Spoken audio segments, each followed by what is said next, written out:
welcome to the Women in Horror Roundtable. Thank you guys so much for being here. Thanks for so having much. us. Thank you.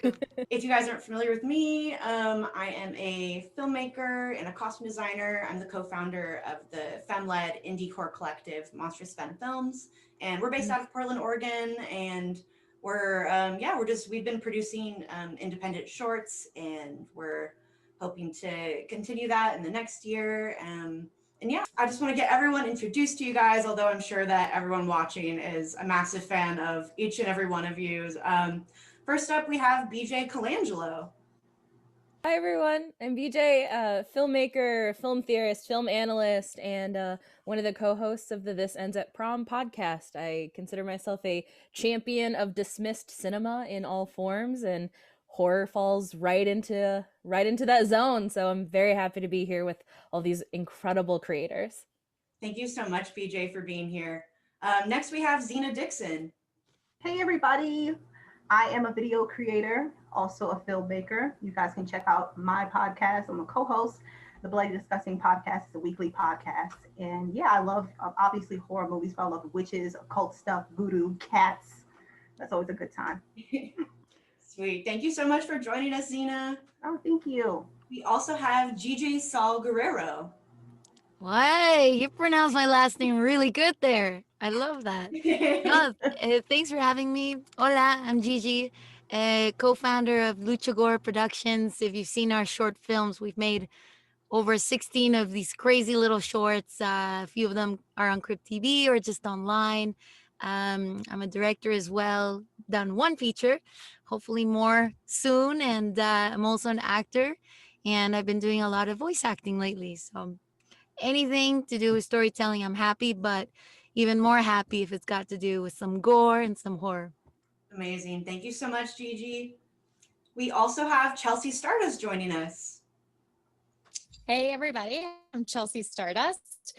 I, like Gigi, am also an alum of Crypt TV, have done a slew of short films for them. And I also recently directed the Blumhouse Into the Dark, All That We Destroy, that's on Hulu, and also Fangoria's Satanic Panic as well. So along with Slash the musical for the stage, and a radio play and a slew of other things, and excited to see what comes next. So thank you for having me.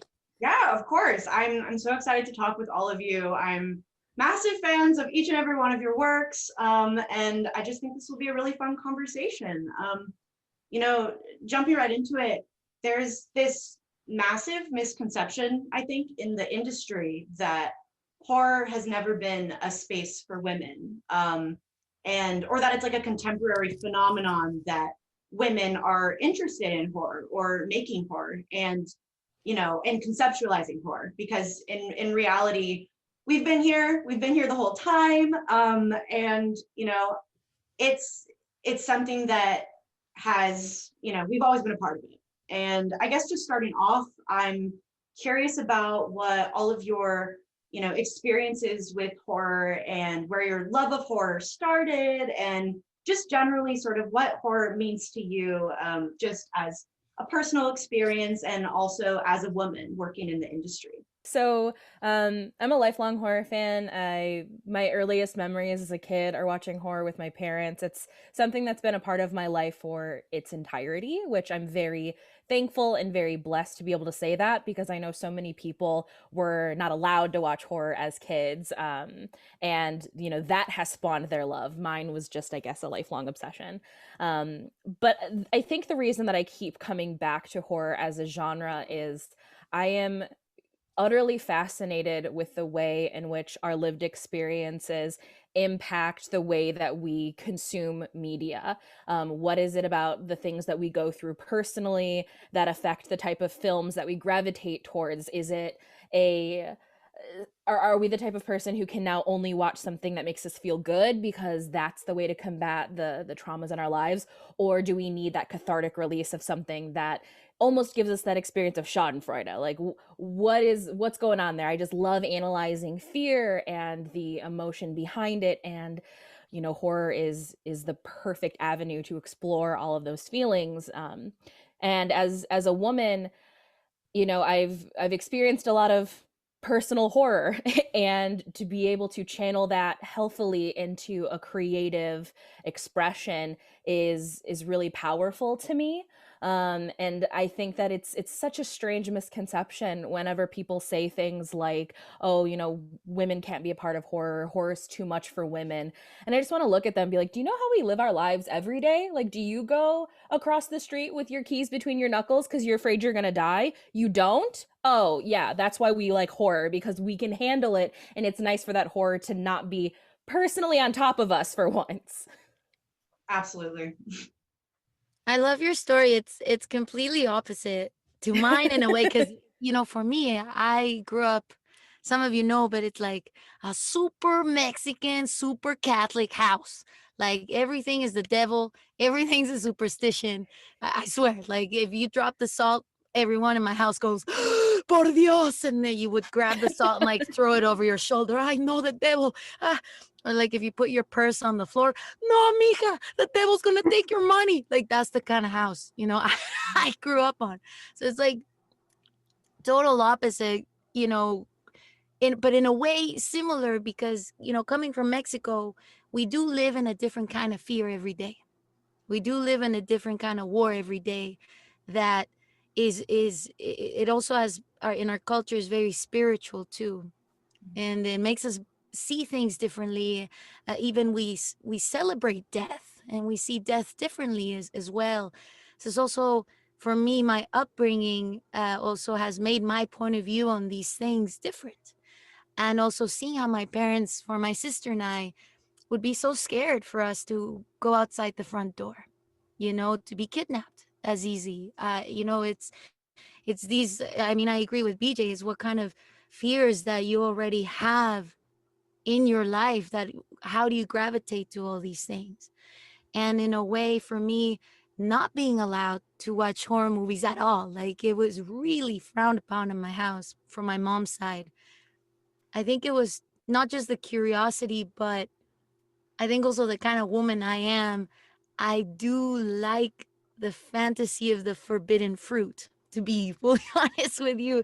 It applies to lots of things, but it's that it's almost that thrill and that rebellious act of like, why am I not allowed to see this? And I love that. And I think in horror too, there's something very sexy about that I like.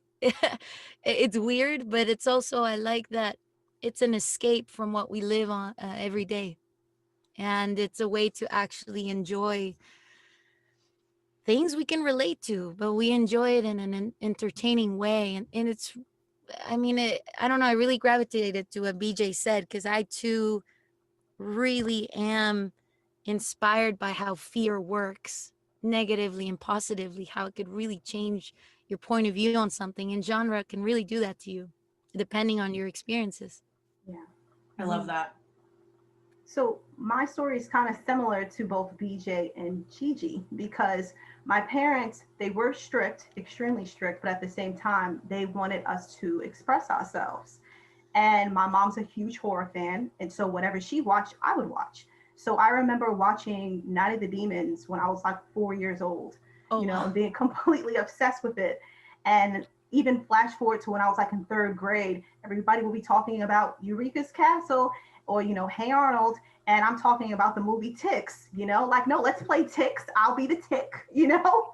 So it was always such a fun time. But the reason why horror, for me, why I have such a love for it, such an attraction, because I love the feeling of being scared. As weird as that sounds, I love the thrill. True. There's plenty of times where I'm about to go to sleep at night, and then my mind will just play tricks on me, like, hey, what if this happened? You know, and I instantly see some figure in the corner. It's just like, oh my God, I need to write a movie about that. So then it's like I find myself dreaming about movies that don't exist. So it's just kind of like, okay, I need to create that. So it's kind of just always just been a love that's always been there. So, you know, we all went through our phases and everything where like, okay, I was really obsessed at one point with owls. I don't know. But no matter what, I always had a love for horror. So even when I moved from New York to Florida and I didn't know anyone at all, like horror was always still there. So that love just, I don't know, it was just a very nice feeling that makes sense. Yeah, I think I'm going to be echoing some of this sort of same themes we've been talking about. My relationship with horror started in literature. So with Goosebumps, Scary Stories to Tell in the Dark, Bunnicula, and also both my parents are artists. So they never really shied away from dark things.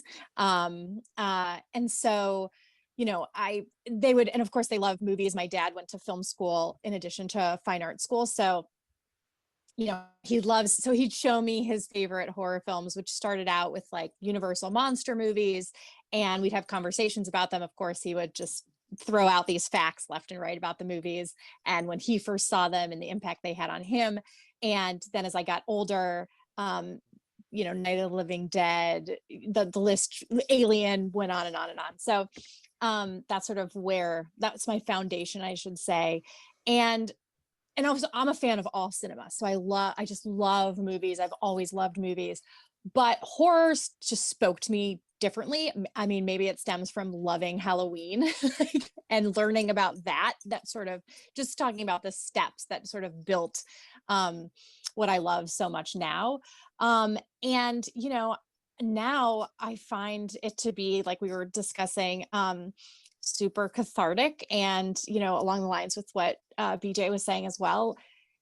Fear is something that women live with every day. You're sort of born and it's like, okay, good luck to you. You're just going to have to learn how to adapt, and survival is obviously a big thing. But also I think that on another level, men will never understand the relationship women have with blood as well. So there's like multiple layers to it. But for me now, and of course, like along with what Zena was saying too, like there's something thrilling about watching a horror movie and being scared and thinking up these scenarios, and also in this like safe space of your home or the theater or whatnot. So, and then it's just a way to work through stress and anxiety. Whenever I'm like stressed out, or if I'm looking for something to sort of chill out with, it's funny that I go to a horror movie. Like that's what relaxes me nowadays. And talk about incredible stories that are told through horror in such creative and incredible ways that I also absolutely love. So I second everything all of these wonderful people have said. Well, I completely agree with all of you. I think that, I'm completely on the same page with horror as a cathartic experience. I think that it's a way to kind of, women do go through so much horror in real life, and it is cathartic to be able to process your trauma through making or consuming horror.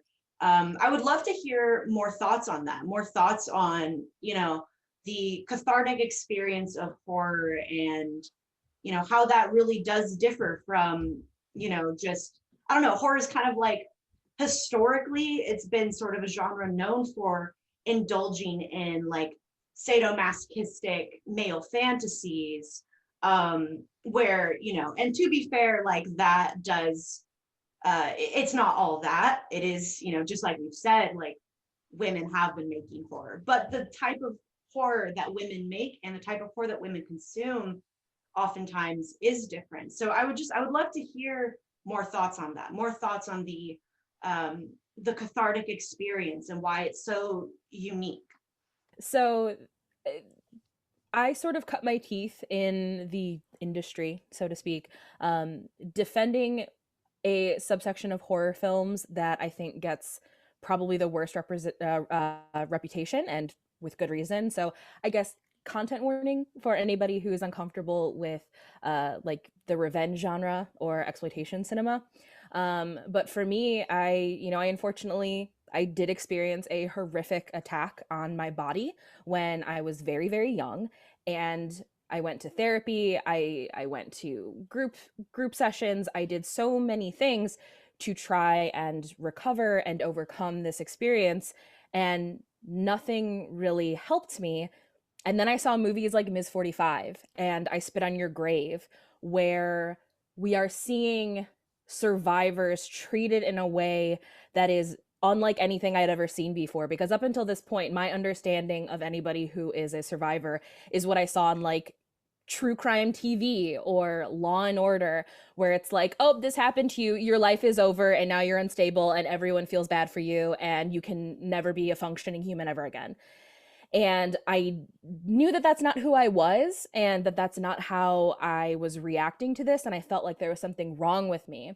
But then I see these films that have been written off as either exploitation, trash, awful garbage, and those were the first movies where I felt seen and where I felt good of, oh no, I can wake up tomorrow and I can fight the day and I can move forward with my life. Or if I'm feeling really vengeful, I can, take on that cathartic revenge that, I'm obviously not going to do. I'm not going to track down people with a boat. That's just not on my list of things to do. But watching those films offered me such a release that nothing else had offered up until that point. And that was really the moment where it was like, oh no, this is a powerful genre, because it's playing into that like little thing in the back of your mind that you don't entirely know is there, but you can feel it, you can sense it. And horror films take it and they pull it to the forefront and they force you to confront a lot of those emotions. And it really just felt good. It felt good to get that out. It felt good to be scared in a safe place, but then also get that moment of relief of like, it's not that bad. It's not always that bad. It can get better, or you can fight it. And I don't know, it made me feel inspired. And from that moment on, I've really been just trying to tackle different films, different subgenres, and seeing how horror can bring that power out. I guess I'm still chasing that initial high that I had when I was 15. I want that feeling again and again. And luckily I've been able to find it in films like MFA and Promising Young Woman, and these movies that so many people have just been like, oh, it's terrible. How could you watch this? And I'm like, this is what I need. These are the movies that I need and I crave and I am just chasing after. And yeah, that's horror just makes me feel good. Sometimes you just need that feeling. I know last year Spontaneous was my favorite movie of 2020. Sometimes I just need to feel like the world is blowing up around me and know that it's okay and that I can get through this. And thank God for horror. If you can see yourself in it, and it doesn't have to be specifically through the characters, but maybe just through the situation or the story itself, that's pretty cool. That horror can allow, well, stories and movies allow us that, but the extreme situations in horror movies, we can still relate to them in some way, shape, or form, and it does bring us to a moment of, it is okay.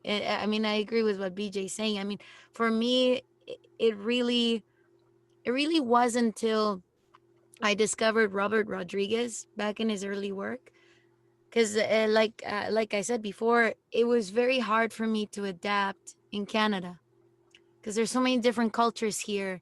There's not a lot of Latinos, let me be honest, not a lot of Mexican food other than my house, but which is why I still live at home. Anyways, that's a different story. But here, adapting in Canada was really tough because it didn't feel like Canadian culture. It didn't feel like this or that. It just was like everybody was kind of their own thing, which is fine.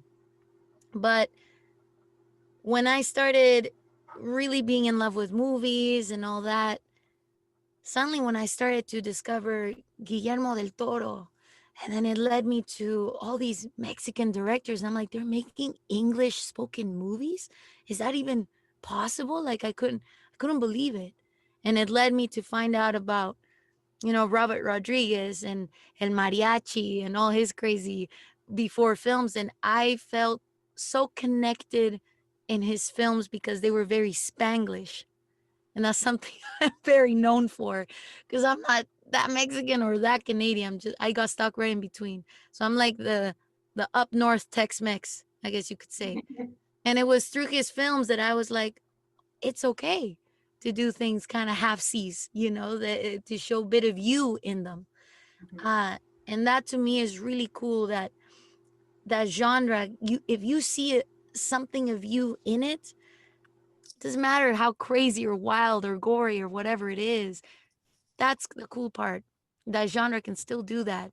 And I like that it's finally being so much more recognized and elevated. And now we got subgenres like social horror that we can throw in some very deep and personal real life horror situations and exaggerate the hell out of them. But man, these are for people to really see what's going on. And horror can really do that, to you really push the buttons that you didn't expect to see, but it's a good way to just tell what the fuck is happening, and be honest about it. For me personally, it's like, I was horribly bullied through middle school and high school, like so many people were. And I remember, I would just come home from school just sobbing every day. And I remember I think I might have been in maybe 8th grade. I don't know if I was quite in high school yet, 8th or 9th grade. And my dad was like, I think you're ready to, my parents saw what I was going through and they're like, okay, I think you're ready there's this movie that we love called Carrie. And when I saw that, I was like, oh man, this is so helpful to me. And of course I immediately got the book from the library, and it just was so helpful because A, I felt like I wasn't alone. And B, I was like, oh, of course, at the time I was the fantasy side of my brain was like, oh man, if only I had these powers, things could be so different. And then of course, later down the road was able to harness that in a different way, and work through everything. But it was that film specifically just helped me so much, get through the hell that was high school and being a teenage girl in high school and middle school. So I guess for me, it was kind of more like an escape. So growing up where I grew up, it wasn't normal to like certain movies, to like certain things. And whenever I would find someone who liked similar things, that person was always labeled an outcast or the weirdo or don't talk to that person. But in my household, because I have like 5 other brothers and sisters, it was normal. Like it's still just like a normal thing. So even though now it's like, we have Jordan Peele, Nia DaCosta, people who look like me, that's not how it was, when I was growing up. So I guess it was just more of just like a comfort for me. So kind of like what Chelsea said, where it's just like, it's like a comfort type of watch. Like even before I go to sleep at night, I always just put on like a horror movie. It could be like Ice Cream Man for the 1500th time, just because it's just a very nice, relaxing feeling. Even if I had a great day, if I had a bad day, it's just something that I always just can't help myself but just to go back to. Mm-hmm. Absolutely. I completely agree with everything that you guys have said. It's, horror is kind of it's like a special genre, I think, for women specifically, because it's one of the only genres that can or is willing to explore the extent of our experiences, and it will explore it pushes our emotions to the limit, just as our emotions have range in real life. Oftentimes film in general will kind of walk on eggshells around the female experience, and I feel like horror is such a wonderful medium to give our experiences tangible media where we can see ourselves in it and not just see a part of ourselves, but see the messy side and the traumatic side and things that make us truly feel seen.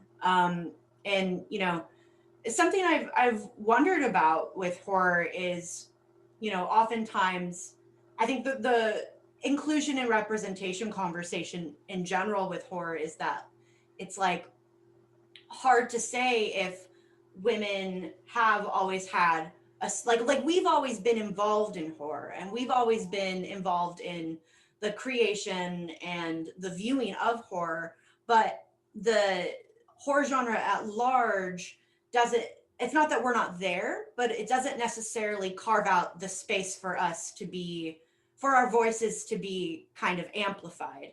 And I'm wondering how do you guys view the the evolution of the horror genre as far as its inclusion of our experiences, and you know, that goes for like behind the scenes as well as our experiences portrayed on screen. How has that evolved, and has there always been a space for us in horror, and if not, are we seeing a change now?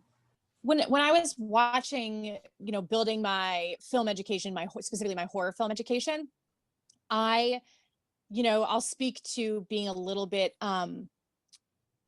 naive to the ratio, because, you know, I would see a movie by John Carpenter, and then I would see Near Dark, and I'd see, you know, Catherine Bigelow, who's like a fucking icon and one of my favorite directors, and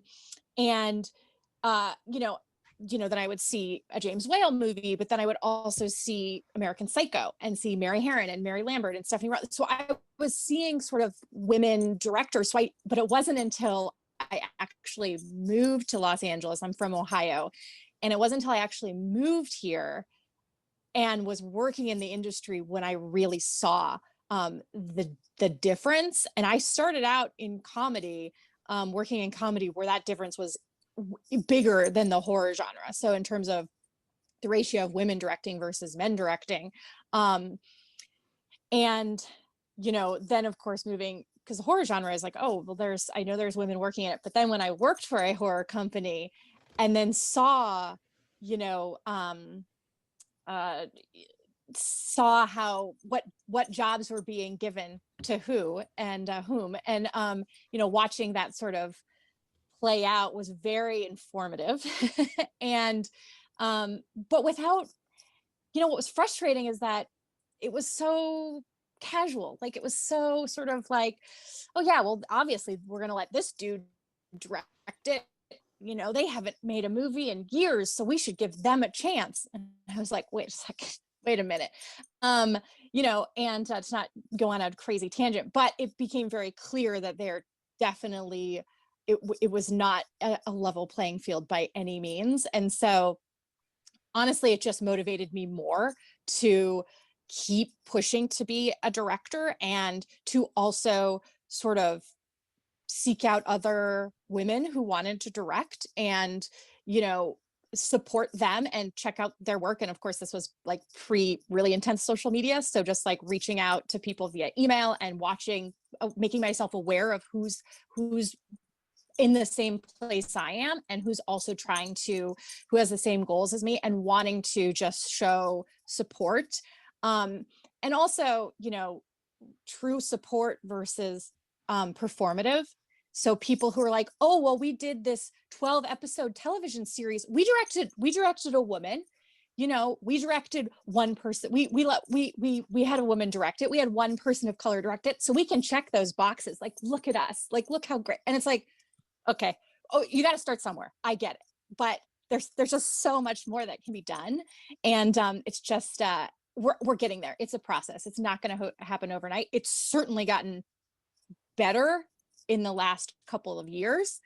And it's getting better every day. And just, you know, even thinking about this year, like movies that came out directed by women, and, you know, it's getting better and better. But having watched it the last, you know, 10 years, especially from the assistant perspective, has been very interesting. But I am happy with the direction we're going in. So I have hope. And of course, like, I mean, look at the incredible women on this panel, whose work I admire and just inspires me every day. So it's just, that's sort of what keeps me going and fuels my fire.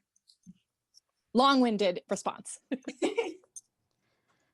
I think to add to what Chelsea said, piggyback on that exact thought, it's also important that we take on the responsibility of making that change happen. And that really only happens when we ourselves act like a team. And I think for a very long time, we've been a competition, unfortunately. It sucks. And you know, I too experienced, you know, once I got in the industry, things got, I mean, I agree with Chelsea, things got very clear, but it also got very clear some of the reasons as to why. And some of those reasons is because we don't encourage each other and we don't have each other's back often enough. Why? It's sad to see that. And that's what breaks my heart. It truly is when you encounter another lady in this genre, and it's a tiny genre, god damn it. We all know each other. Why is it so hard to have each other's back? So we too have to have the responsibility to be like, inspired by one another, talk about another, recommend each other. That's the only way that we will continue to encourage that change. It has to be from us too. And it has been really cool to meet like these incredible women, but also meet great ladies in the industry, and especially in our horror community, that want that change too, and organically have that love for each other and that encouragement for each other that is not forced. And it's not another ticking box of, oh, I recommended her, so I did my part. It's not like that. It really has to come organically, and you got to mean it. So I just wanted to add to that because I agree with what you're saying. I don't want to repeat. It's also our job too. We have to fight for each other because we have to fight for Yeah. one another and the success for one another, because the patriarchy sure isn't going to. So we have to Exactly. help push each other forward. Exactly. I mean, Yeah. just everything that Chelsea and Gigi said, just take all of it. But also, it's what I find weird is kind of like, okay, us as women, of course, there are going to be people who don't want to see us successful, you know. And unfortunately, it is kind of like you'll see some women doing like sometimes behind that, you know. I won't go into too much detail on that. I'll go down a rabbit hole. But I do think that there's definitely room for improvement with that. I do love where the direction where it's going, but at the same time, um, there are there's just room for improvement with that. Mm-hmm. And I think at the end of the day, I think the goal, and I mean, I agree with what everyone's saying. It starts somewhere. So if it has to start by checking off some boxes, or having the recognition now, blah blah blah, great. It is going in the right direction. I think the goal at the end of the day is just the equality and no labeling. Like I can't wait for the day that you're just recognized for being a good filmmaker, not a good female filmmaker, not a good Latinx female filmmaker. And okay, sure, I got all those cards. I'll give you minority card, female card, sure, whatever. But hopefully one day you're just a good, great filmmaker. No or label. just And that's or just it. even like You know? even what you were saying, Gigi, or just even where it's just like, just okay, I'm a regular horror fan, so I just want to tell a scary story. That's It doesn't have a backstory as to I'm a Black woman. No, I just want to see a scary movie. So that's what I would like to give. Yeah. And it's like, and it goes to the right talent, or it's because that's the story you needed to tell. Right. It's like that, hopefully, and I think we will come to that point. But we have to keep encouraging that change, right? I can only speak the perspective of somebody who, I like to say, ultimately I am a cisgender white woman, so I carry a lot of privilege with that. But I'm also queer, and on top of that, my wife is transgender. So then the moment that information comes with me, then my privilege light switch, like more of a dimmer, I guess I should say, like that, it just goes down a little bit more. So it's this very interesting world to navigate, where in some spaces I feel as if people are really, trusting and believing my vision. And then in some instances, I do feel like I've become that like sort of tokenized checkbox that we were talking about. And it can get really frustrating. But I also really care a lot about that part of my identity, because the reality is, when I started talking about horror, I was not out. I was in the closet. And it was because I was so afraid that I would not have a career or a future, because the just the homophobia is so severe in horror, unfortunately, that it kept me in. So now that I'm out, and I can't hide it anymore, it has really become integral to the stories that I tell, because I'm very tired of stories for people who have lives like mine being relegated to coding or having to be kind of diminished. So I've been making an active effort to kind of push a lot of queerness into my stories. And I think that it's frustrating that I shouldn't have to do that, you know? It shouldn't be at the point where I feel obligated to only tell queer stories. I should have the space to be able to tell any story that I want. And I think the same goes for any director of a marginalized identity. I think women directors should not exclusively have to tell women's stories. Black directors should not exclusively have to tell Black stories. I think it really does kind of, it forces us into those boxes. And the problem though is that there's not enough of those stories to exist where I think a lot of us feel comfortable being able to just do whatever we want, because then our stories just go completely untold. And it's frustrating. And then I think about what Gigi was saying about, you know, us needing to support each other. And I think that is just an extension of like what Chelsea was talking about, of like, we did this season of TV and we hired one director. So now we feel the need, like it is a contest because we know there's only that one spot and we need to get that one spot.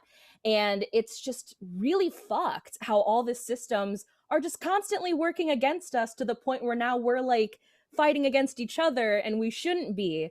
So we're just navigating a lot of situations and frustrations all at once. And I agree. I'm glad that we're moving forward, but I think there's a lot of feelings that we're all dealing with and navigating, and it's difficult. And I think we should be a little bit kinder to ourselves in the sense that we're allowed to have these feelings. We're allowed to be angry. But then also, you know, hold two truths at once. Like, yeah, it's fucked that the system has done this to us, but also like, yeah, we've gotta be able to work together to move this forward because, you know, like everyone was saying, they're not going to do it for us. So we got to do it together.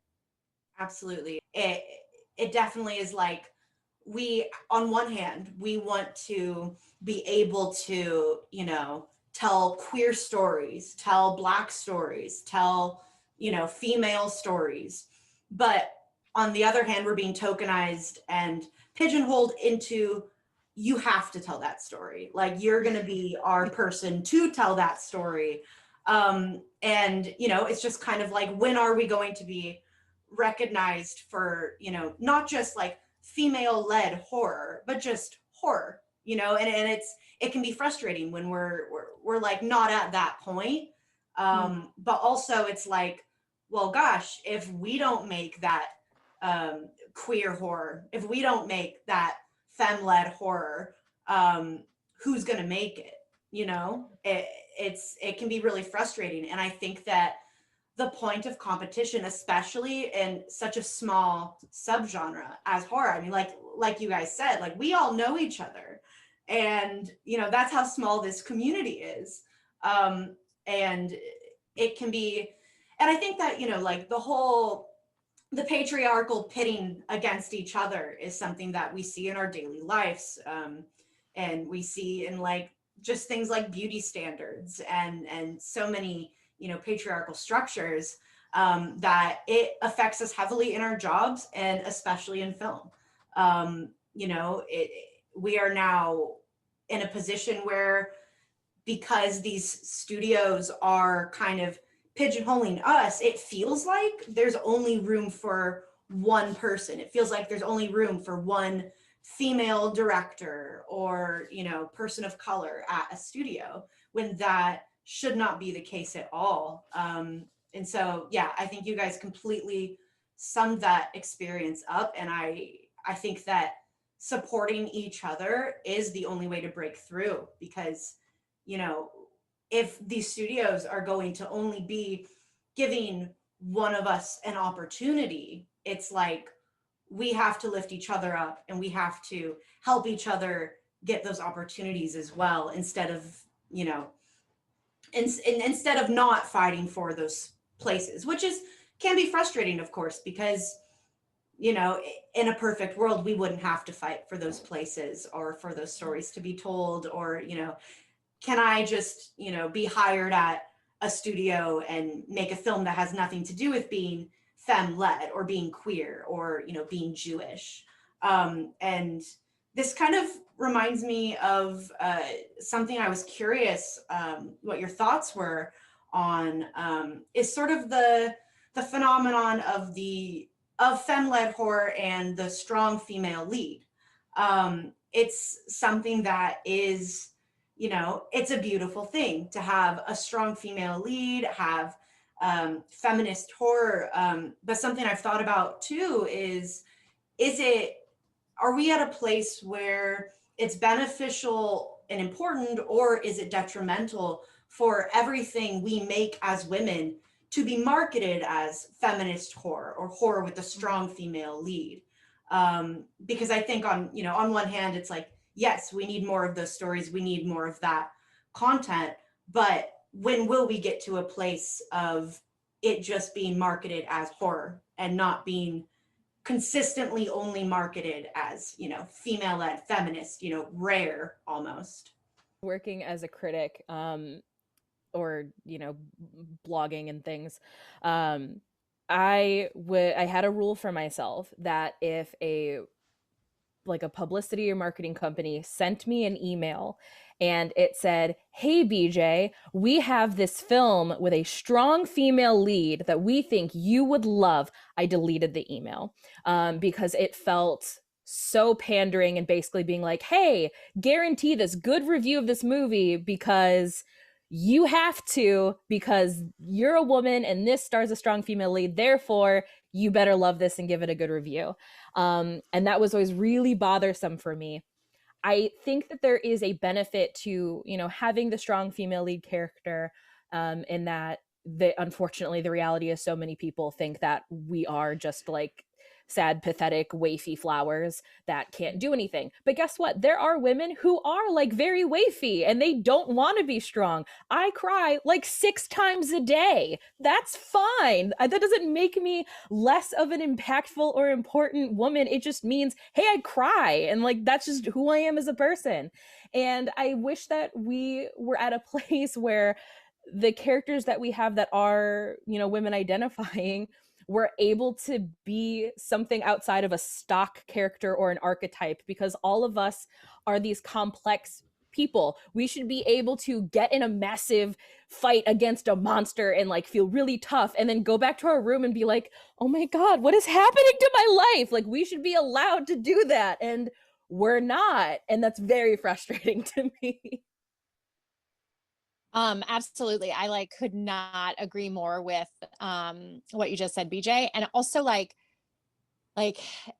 it's I am also fascinated by I guess I will say like the faults, no one is perfect. So let's show like the human side of it all. Mhm. It's like sort of, I'm always pointing a finger at society, but this pedestal that women have been put on, and oh my God, I cannot, that's the strong female character. Oh my God, that just resonates so much with things people pitch to me. And I was like, okay. Oh okay, my just gotta God, take a same. breath. Yeah.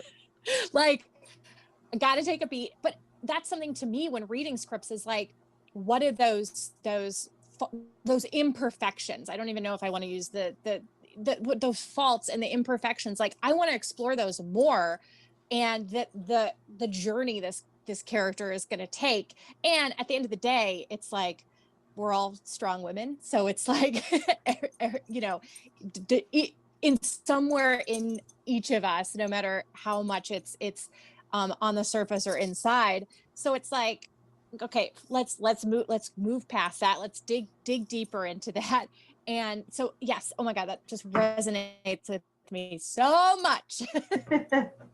No, I agree with both BJ and Chelsea. Like, I'm open to seeing more realistic type of characters, because like regular humans, not just only women, we all go through different emotions throughout the day, throughout time. And even when I think about, there's this movie from like the 2000s, I want to say like 2008, 2009, called Splinter, sci-fi movie, low budget, great movie, right?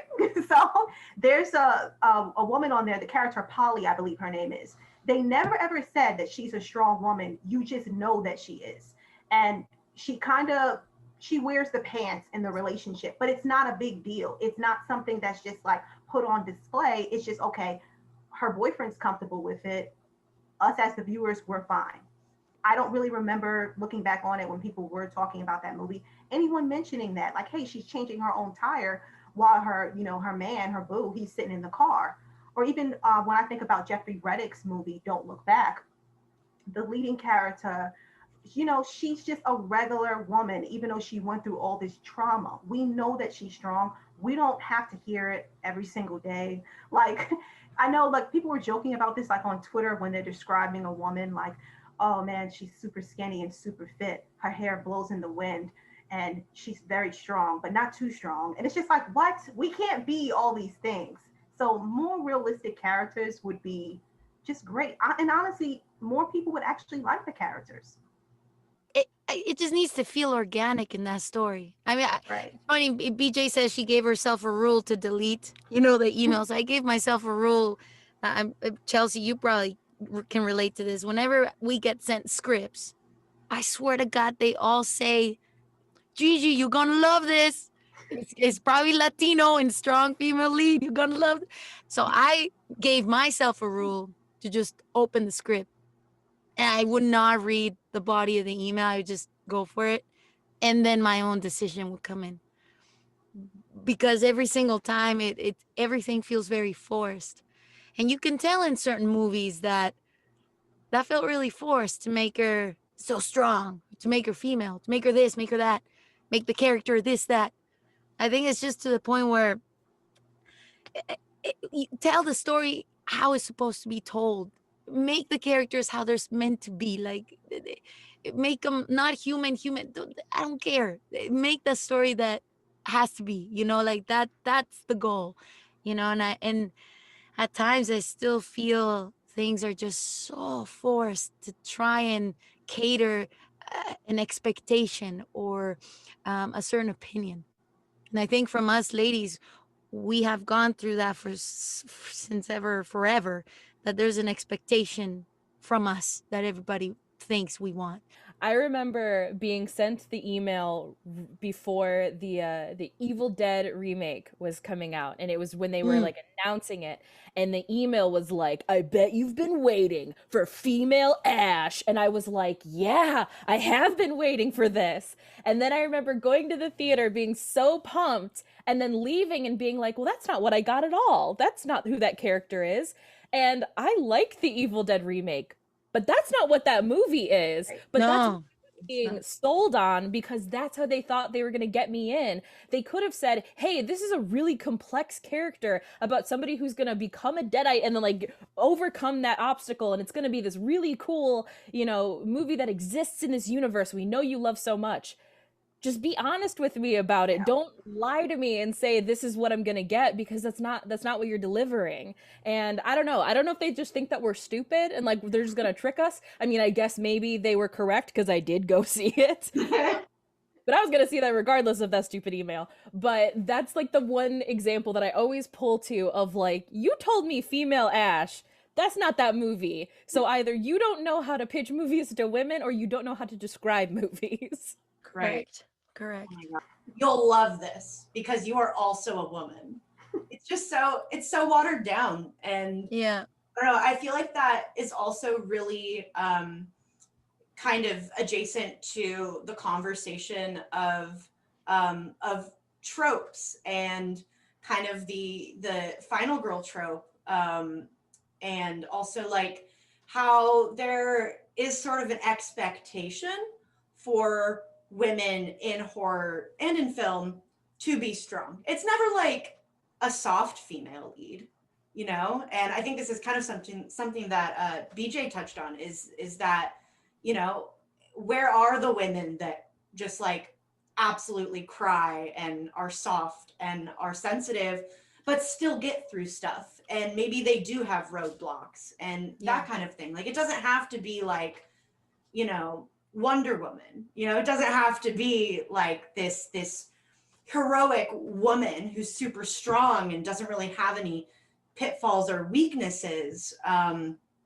you know, that makes her the marketable, you know, female lead. But on the topic of tropes, I think that I'm curious what your thoughts are in general about tropes and, how they are helpful and hurtful, and, maybe some that need to be retired, or, some that have been reclaimed in a way. But particularly the trope of the final girls for me is an interesting one, because many people will, be like, horror is, inherently feminist because look at all these final girls. But the problem we see with final girls oftentimes is that it can, on one hand, uphold this sort of this patriarchal structure of the final girl has to be tomboyish and masculine and generally like virginal or not sexually active, and that all of those things equate to strength.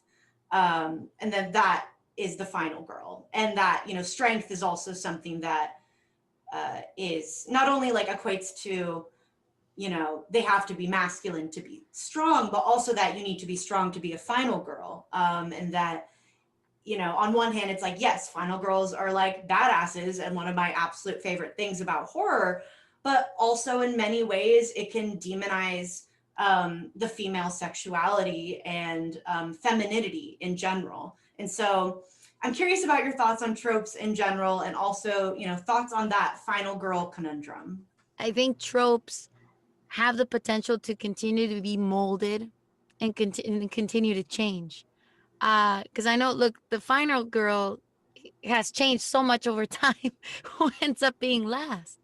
And, even you look at movies where even the final boy ends up being a thing, and it makes a difference. I think tropes just have that potential to change and be molded into its own thing. Like, even look at one of the biggest tropes in horror, Scream Queen. Gosh, I've lost now what is the opinion on that. I've always loved that just those words. I've always loved that label. I've always loved what it stands for. And funny enough, recently I did a panel with, I don't know why I was on that panel, but there was so many incredible Scream Queens on it. That, like, Barbara Crampton and like all these wonderful ladies that were considered Scream Queens from quite a few movies ago. And they were expressing how they hated those words. And for me, as someone who's a little bit newer, a little bit younger, I thought it was a positive thing. I thought it was a positive trope, a positive label. And it was interesting how over time, it completely, the opinion has changed and the point of view has changed. So I find that even, with the words of final girl, I mean, where really is it? I mean, is it what you just said, those exact stereotypes? I guess it used to be, but it's changed now, I think. And I don't know. I don't know where I was going with this, but I just felt like it continues to change over time, all these tropes in horror, I guess. And we've done that. The filmmakers, we've continued to change it and mold it. Or even not just the filmmakers, the audiences too, on what they want. Because also I find audiences is what drives the storytellers to tell new stories, to try new things, to, surprise everybody with not the same stuff. It is like always changing, always, morphing as time goes on, and also like us looking back at it and analyzing it and having these conversations. Like, for me personally, I love that the genre explores femininity and sexuality and social expectations and adolescence and motherhood and aging, and with women, like, explores all of those things. And I mean, with the final girl trope, it's kind of, to me, what I think about now with it is like, wow, men are so scary. I think about now. And also it's like a no-brainer. Of course we're going to be the final girl. Of course we're going to survive. Like, of course we're going to get, but I think through time, looking at it and analyzing it, and also it's who's telling those stories, who's the person behind the camera, who's the person who, like, the what is the script exploring with this final girl. So like you were saying, it is always changing, and through time how we sort of look at it and how that inspires us to sort of reinvent what that stands for. With tropes, like for me, stuff that, you know, there's always certain things that, this one is like a weird one for me personally, but there'll be so many times when I have a script where, because I think they are thinking about like vulnerability and things like that, where they're like, well, why don't we make the woman pregnant? Let's make her pregnant. And I'm just like, well, can, you know, they're like, oh, well, you're a woman directing it, so let's, you know, that's how we make her vulnerable, or that's how we make her. And I'm just like, why does that have to be a thing all the time? And you know, that's something for me personally that when I see in a script sometimes that I bump up against, or I'm like, why does this have to be here? Like, I see where it's absolutely necessary when you're looking at, you know, certain movies that have already been made with things like that. But that's something where they're like, well, you're a woman, you can direct this story about this woman, but let's make her pregnant too. Like those kind of things. And it's like, okay, I'd like to, doesn't, like we were talking about women's, like you're a woman, you should be directing women's stories. It's like, and I always tend to think back to like Mary Harron's American Psycho, where I was like, I think a lot of people forget that movie is written and directed by women. So even though the book is written by a man, and taking that and transforming it to be, it's one of my favorite movies. So that's one that I always think about, is like, okay, what would Mary Harron do? I think, okay, so when it comes to tropes, there's some that I really, really like, and then there's some that it's like, why is this happening to me still? So some of them I feel like it kind of just adds to the story. And then again, I also like kind of like 80s cheese as an example. So even with Gigi mentioning like the final girl, I like the final girl like aspect, but it would be cool if they could switch it up a little bit. Like, okay, sometimes it's not who you think it'll be. Sometimes it could be a guy, like even with the movie Pledge. I won't spoil it, but you know, it is a male, but it's not the character who you would expect to survive. He's not athletic. He wasn't funny. He wasn't like super like, oh, I'm a stud, look at me, right? But then you have some tropes that are just like, at this point, me as a Black woman, as a Black person, I would never do that, like ever. So I'm really sick of like the Black person who sacrificed themselves for their, you know, their best friend, their white best friend, or that mysterious old Black person that knows everything. How do you know? And I like, and an example of that is with the movie Annabelle. That movie drove me insane, especially the ending when the character decides, spoiler, she decides to hop out the window to save her. And it's just, but you just met her like literally a week ago. That's kind of weird. So it's just like, in some ways I get it, you know, with the tropes, they're fun, like, yeah, look at us, and they're timeless. But then there's others where it's just like, at this point, like, hang it up, like, forget about it. We don't want it anymore. So I think for me as a queer person, most of my representation in horror is villainous, and I think that there's been a lot of reclamation in that. Like I've got a giant poster over here to the right of Prom Night 2 Hello Mary Lou, because I love her and she's a bad bitch. Yes. And like, but she's a villain. She's a bad person. Like, that's fine. I have Countess Mary Zaleska on my arm. I have Dracula's daughter on my arm forever. She's a villain. I accept that. And it's because there's, you know, like we were saying earlier, if you feel seen by something, then there's power to it. And so even if I know going into this movie that like the person who's supposed to be sort of like the implant for me, like they're a villain, I'm just like, I guess I am bad today. And like, it doesn't hurt. It takes a lot of that pain away, because yeah, it does get exhausting. The predatory lesbian trope, I'm done. I'm tired of it. We can do better. But when it comes to something like The Final Girl, I'm going to take you on a wild ride with me. So like, please bear with me. I watch a lot of cooking shows, like a lot of them, specifically things like Chopped or Guys Grocery Games, where the whole idea of cooking, I think, is very similar to like tropes where it's very formulaic. There is a basic standard recipe to make a sugar cookie.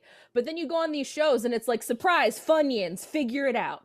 I wish we would do that more with our tropes, where it's like, we have our trope for the final girl. What happens if we add a little bit more sugar today? Or what happens if we add more salt? What happens if we leave it in the oven for way too long? What does that final girl look like? I think we need to explore more of that, because ultimately we look at these tropes and these characters, and they've also let me take a quick second to catch my breath. Okay, so we take these tropes and they've evolved so much, but then we'll still cite like the origin. So I think about like a Jess Bradford or a Laurie Strode, right? Like these are like the earliest examples we have of final girls. In both of these situations, I don't think either of these characters are particularly like badass. They're just trying to survive the night, and whatever they can do, they're gonna do. Most of the end of the first Halloween, like that latter half of the movie, is Laurie Strode like crying and screaming. Like, I don't know about you, but like we look at the final girls now and like they don't have those moments of being afraid or screaming. It's like, no, I'm indestructible. So it's like we cite like these descriptors of final girls where like our origins aren't even that. And that alone proves that there is a wide variety of ways that we can portray this trope, this character. We've just, for whatever reason, decided, well, we've got our basic sugar cookie. We're just gonna keep cramming that out for the rest of eternity, even though that's not how it started. Let's switch it up a little bit. The female monster, and how that oftentimes, like, there's kind of a as far as tropes that are like like the scream queen final girl trope, that's a little more binary, and generally those final girls are straight cis white women. They are generally pretty conventional, and oftentimes in the history of horror you see the other things being explored through the female monster. That's where you see diversity. And I think that is, it's something that's a great thing, but also, we want to see more diverse final girls. We want to see those leads, be a little more dimensional. But, on the topic of the female monster, I definitely am curious about everyone's thoughts on that, because, like BJ was saying, it can be very cathartic to see the parts of you that are demonized in society be represented, through villainous aspects in horror, because it can be kind of like, yeah, that's how I feel, or that's how society is portraying me. I feel seen in that way. And then, also like in, Barbara Creed's book, The Monstrous Feminine, she kind of categorizes different female monsters. And oftentimes I love that book. And in her writing, though, she references things like the maternal and menstruation and those aspects of womanhood, but sometimes that can feel a little binary, not very inclusive of a wider, diverse range of women who are not fertile, who are not, white or straight. And so I'm curious what the female monster means to you guys. And, is the female monster, which can be so many different things, can it sometimes be limiting, or are we in a place where we can explore what the female monster means in a lot of different ways? It's funny. I was actually going to bring up as a trope that I'm kind of not the biggest fan of, where it's just like, oh, she has her period, she's evil, or Carrie. I think about as much as I love the movie Carrie, but that's because she has telekinesis powers, and who wouldn't want to have that? But it's just, I always feel like when it comes with that, obviously with a lot of men as an example, they'll be very uncomfortable with that, right? And so there was this movie I watched, which I can remember the name. It's probably gonna come up to me when we're done recording, but it was just such a big deal that this woman had her period, and people around her, they were acting as if it was just like represented as like death. The reason why I say that, she was being treated as like an outsider. She was being treated as a monster, you know, and I understand kind of like what you said, Emma, where it's just like there are different types of monsters. There's different ways that they can kind of showcase that with a woman.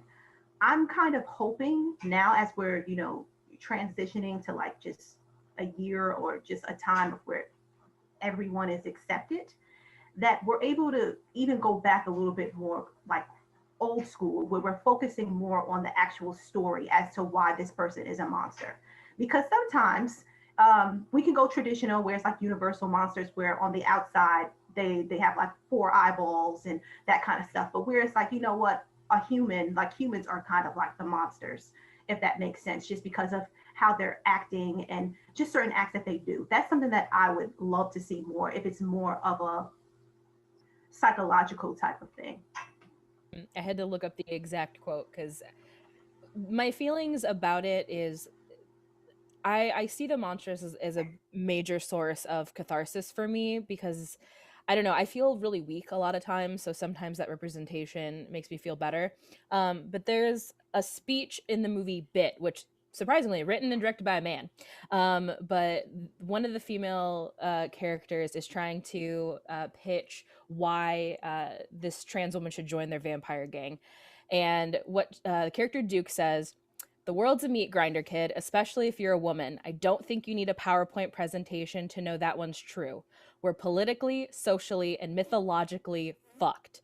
Our roles are secondary, our bodies suspect, alien, other. We're made to be monstrous, so let's be monsters, let's be gods." And that really sticks with me a lot when I think about this idea of the monstrous feminine, because the reality is there are people who are terrified of women. And as someone who is married to a trans woman, there are laws that are in place because people are so afraid of women. And it is, it's something that feels cathartic to be reflected in horror. But at the same time, I also have to hold the truth that that monstrous representation is why things like these laws exist. When we present, you know, trans women as characters like Angela Baker, as Buffalo Bill, which plenty have found, you know, catharsis in and have found to be, you know, reclaimed. But then there's also that impact in real life, and, you know, it perpetuates the continued treatment that a lot of you know, those of marginalized gender identities continue to endure. And it's difficult to hold those together. So I think the real question is, if we are finding ourselves you know, feeling attacked by the representation or feeling inspired, we have to do that self-assessment for ourselves and figure out, why is it that we feel that way? Because ultimately that's the truth of it all, is why we're feeling that way. Because for me, I have to do a lot of, you know, internal processing. It's just what I do to get through the day. Like I said, I cry a lot. Got to figure out why I cry a lot, and sometimes that means taking inventory of what's going on in my life. So I take that inventory and figure out, okay, I like the monstrous feminine because it makes me feel strong. It makes me feel powerful. It makes me feel feared when in real life I'm scared all the time.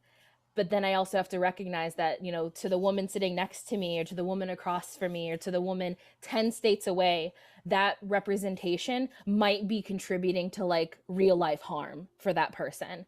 So being able to have those difficult conversations and to navigate all those spaces is something that I wish we did more of. But I think, I don't know, because we're dealing with tropes, I think it gets really simple for us to be like, nope, it's just this one thing, when the beauty of film is that it's never that one thing. There's always 100 things happening at once. And I like that we're getting to the point where I think we're starting to explore that a little bit more. I second all of that. Me too.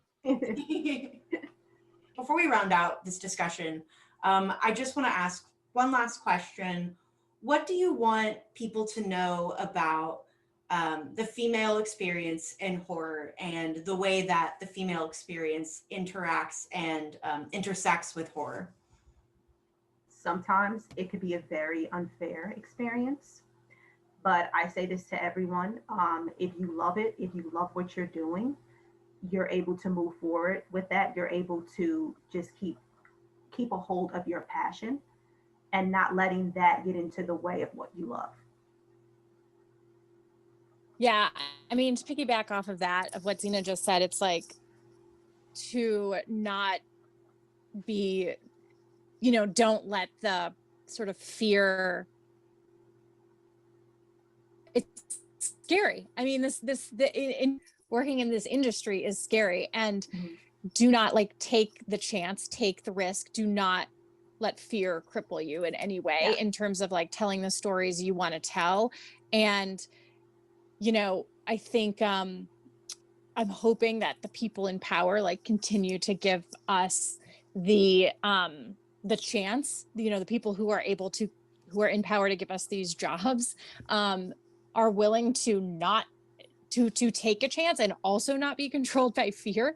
And again, in terms of speaking as like a creator, and if you're a woman out there who wants to be a filmmaker, we want to hear your voice. We need to hear your voice. And so to keep pushing forward, and don't give up, and don't let someone tell you otherwise, or that you're not good enough, or I think just keep your eyes on the prize. And there are women out here who will support you and who will help you. And that's sort of, for me, what it comes down to. You can't be afraid of failure either. And I think we have truly a quite welcoming horror community. To be completely honest, it is some of the most passionate, friendly people I've met. Once it comes down to this genre specifically, I have felt pretty lucky and welcomed into it. And if it is a genre you choose, you are in good hands, I find, anyways. And also very honest hands. Like you will hear from the fans, or like from people, pretty honest opinions on certain things. But you just can't be afraid of the failure, because it can be very discouraging fast.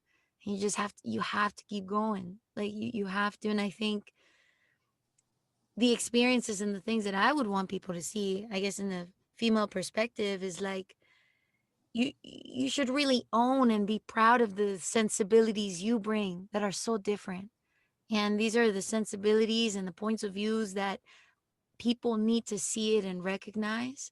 And right now, with all these conversations that we had about all these changes that we are seeing, and that the changes we're encouraging to happen, right now is a really good time for you to just own who you are, own what sensibilities and what difference you can bring to the screen and to the genre. Because right now is the perfect time to do that. Because, like Chelsea said, we want to hear it. We want to hear what you got to say with the story you want to tell. So yeah, I mean, you just can't be afraid of the failure, because it's tough, man. Yeah, for sure. Piggybacking off of what Gigi was saying, is I think the most important thing I wish people knew about the experiences of women in horror is that we're not a monolith. All of us have differing experiences, and a lot of them are reflective based on a multitude of different reasons, whether it's our personal intersections in life, or even just our geographical location. I mean, I'm looking at this room, and there is not one of us, none of us are in the same city as each other right now. And I think that's really incredible to look and see, not only just the differing perspectives and identities that are represented in this room, but also the different locations. It doesn't matter who you are or where you are, like your voice is important, and the stories that you have to tell are ones that need to be heard, because the reality is, yeah, we have been stifled for so long, and there is not one experience that can summarize the universal woman's experience, because there's no such thing. It does not exist. And that's really beautiful. And I think that means that we are just ripe for rich storytelling, and we gotta put our voices out there, and unfortunately really hope that there are people out there who want to listen, because there's so many fans that are craving these different voices who are craving to be seen. And we know that everyone's got those stories in there, so it's time to let them out. Absolutely. I thank you guys so much for joining me, and just sharing your stories and your thoughts and your voices about the horror genre it's been absolutely incredible and fruitful to listen to you guys and to conversate with you about this, because I think that there's just so much room, for women in the horror industry. And there is, so much space for our voices to be heard. And I think that, carving out spaces for each other in this genre is so important, and a really beautiful experience, to come together as filmmakers and as women and as people working in the horror genre to create a safe place for us to express ourselves in, because I think that horror is so important to all of us and to so many people. And our stories deserve to be told and heard behind the scenes and in front of the camera too. And so thank you guys again for joining me. This has been really wonderful. Where can people find you guys on social media so they can keep up with your projects? Well, thank you so much for having me on. I'm really excited and really super honored just to be able to speak on this. Hopefully I didn't go down too many rabbit holes. I have a habit of doing that. Just want to stay on topic. But so you guys can find me on Twitter. I'm always on Twitter, Lovely Zena, and I'm on Instagram and YouTube. It's just Real Queen of Horror. And if you really want to know more about me, you can go to realqueenofhorror.com, or you can listen to my podcast, The Bloody Disgusting Podcast, on a weekly basis. You can find it pretty much everywhere on Wednesdays. Easy to find me, Gigi Saul Guerrero. You'll find there's not a lot of Gigi's. My goal is to be like, when you put Gigi, like I want to be like right after Gigi Hadid. It's like oh, I'm so close. There's not a lot of Gigi's out there. But no, all my social media is Horror Guerrero. And then, or you can follow us at Luchagore Productions. Same thing on social media with all our fun shorts. And there's a few projects lined up coming up. Hopefully the next feature, if all things COVID get better, we'll be making another one. But I recently, I'm very proud of a short film that we shot during COVID times called Mistress of Bones. So if you want to see some cool Aztec mythology with lots of gore and action, definitely check that out on YouTube, Mistress of Bones on Crypt TV. Emma, thank you so much for including me Of course. with these amazing women. And like, I just want to take a second to just sort of like, earlier when I was saying how inspired I am by the women on this panel, it's 100% true. Like,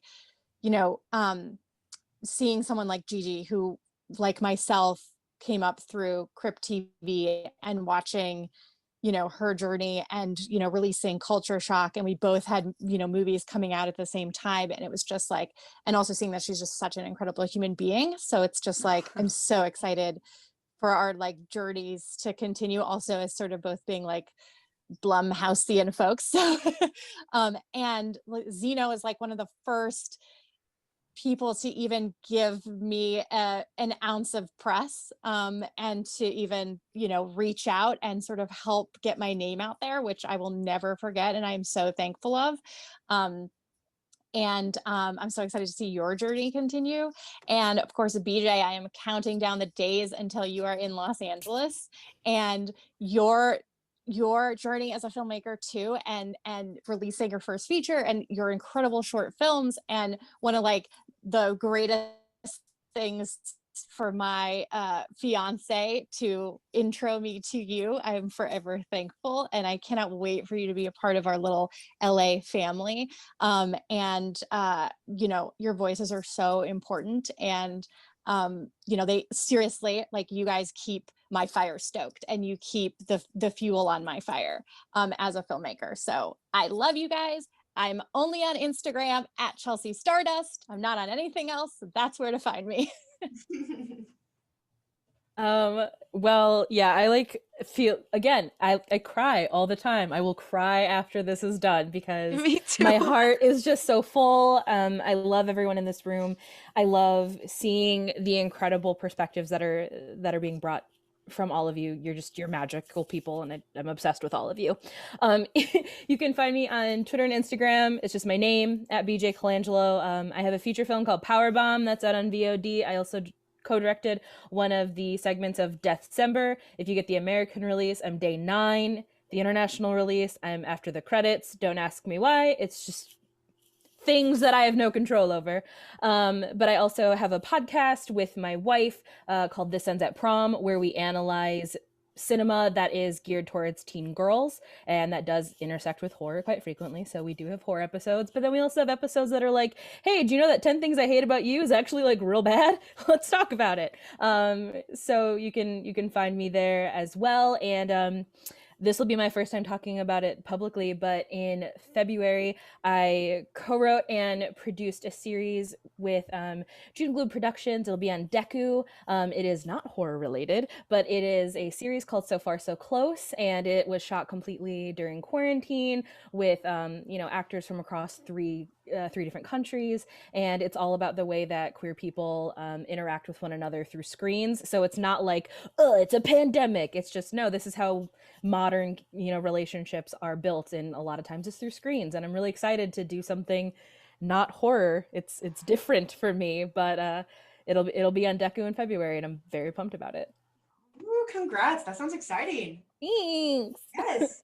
Well, thank you guys so much again for joining me. It's been seriously, like, I admire all of you so much. I think that you all have such a beautiful and important voice in and outside of horror. And I look up to you guys so much, and it's really exciting to talk with you all and, just get excited. I mean, like, not only just nerding out about horror with you guys, but talking about the stuff that really means something. It's, our expression is so important, and horror is such a beautiful outlet for that. So thank you guys so much for joining me. This has been a blast.